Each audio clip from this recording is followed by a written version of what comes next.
Quick little life hack for you. How do you clean an engine bay?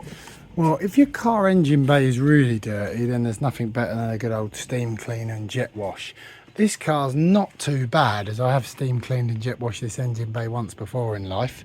So it's all kind of surfacey. So what I use is multi-lube. That's a PMA one just because it was on offer. Meguiar's Endurance tyre gel, a pot with a paintbrush, 2 cloths, a really thick gloopy one, and one for wiping off. So one for wiping in and one for wiping off. Any multi-lube will do, WD40, GT85, etc. And then the Meguiar's tyre shine is fantastic, and I use that mostly on all the main plastics. But first we start with a multi-lube and pretty much spray it everywhere. Remember, like and subscribe. So shake your multi-lube right up and feel free to go everywhere with it, because obviously you're spreading it around, but this is obviously a lubrication, so it'll work with everything in the engine bay. Really, everything should be pretty much lubed. Avoid the belts and stuff directly, but keep the top tray for the Meguiar's tyre shine. But the lube you can mix in with the tyre gel as well, as I'll show you next. So get it everywhere. In the shuts as well, on the struts. Always best to do this before you clean the car, because it's going to get on the glass, but we're going to snow foam the car afterwards, so that doesn't matter.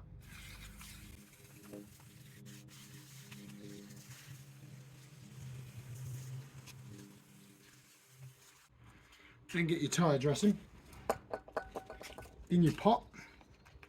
Now get this is the gloopy stuff, but it will mix in with this lube and go over any bits that are dry plastic. So like the engine covers. Good to have a pair of gloves on because it's a very messy job. It gets under your fingernails with all the grime in the engine bay, and it's hard work to get out. As you're getting enough on there so you're covering 90%.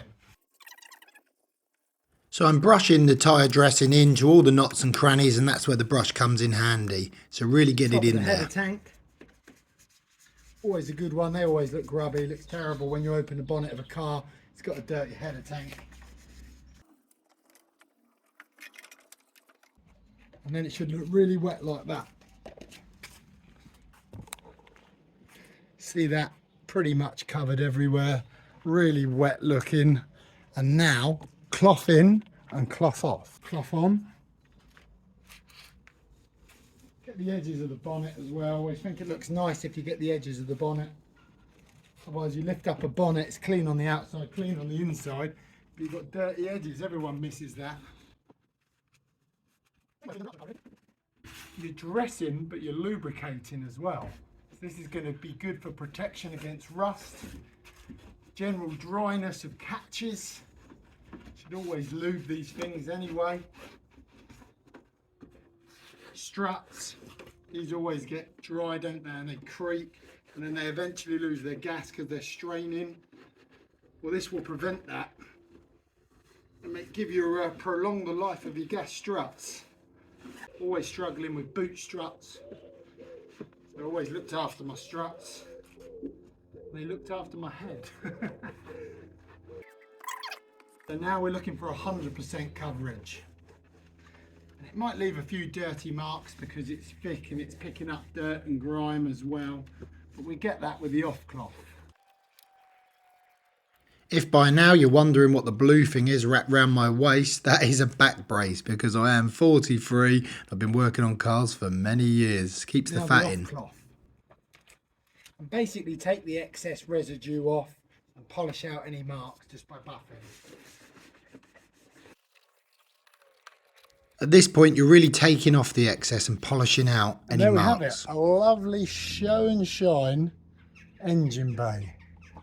Not bad, eh? Bit of WD-40, bit of tyre dressing, and she looks $1 million. That looks better when you pop the bonnet, doesn't it?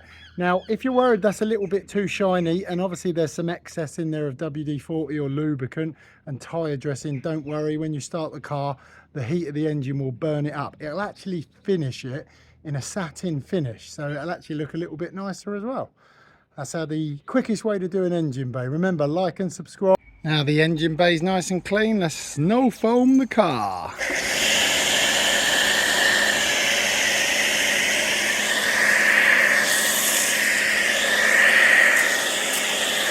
Now this car's really dirty and the sun's not out today, so I'm going to leave that snow foam to soak on there and penetrate for a good 10 minutes. So I'll put it on nice and thick so it's not in direct sunlight.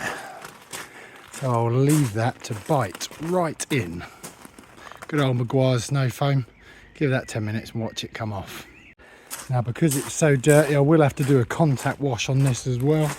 So going to be using the Gold Class shampoo, sudded up nicely in the bucket. And once that's had 10 minutes to bite right in, we will bucket wash it. All snow foamed up, Gold Class bucket contact wash. And the car's actually beading up quite well considering it hasn't been cleaned for ages, but I'm still going to use this all over it anyway. And I've got to be fast because the sun's coming out. So that's it, she's all washed now, all nice and clean. The sun has made it hard in the end, but she is looking beautiful in black. Very, very shiny. I will show you the engine bay, which of course is what the start of this video was, how to clean your bay.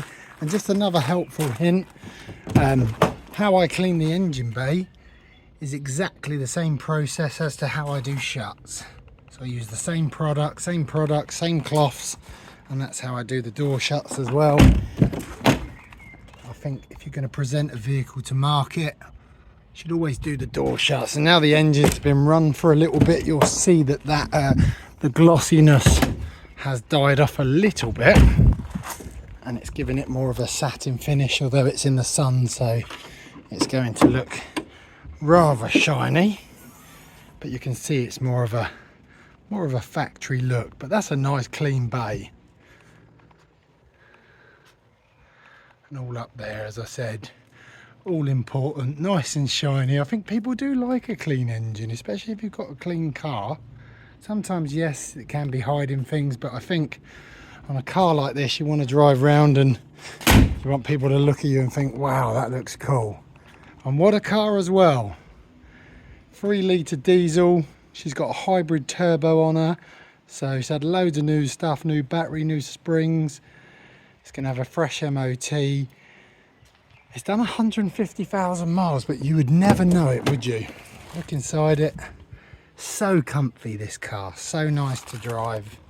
And it's a 4-seat coupe, it's a proper coupe. It's not just a Mickey Mouse, it is a coupe. Lovely thing, I've really enjoyed owning it. And believe it or not, all I'm going to ask for that beautiful car that looks probably 40-50 grand to the untrained eye is £5,000. So if anybody's interested, 5 grand, it wants for nothing. It's got new tyres, got new batteries, springs. Get in touch. Catch you laters for the next video. Remember, like and subscribe, people, and hope you enjoyed that little bit of helpful hacks. Again, thanks for watching, and I hope you really enjoyed that life hack, and please like and subscribe and share it to your friends. Let's spread the word. Dan's Timeless Classics is here.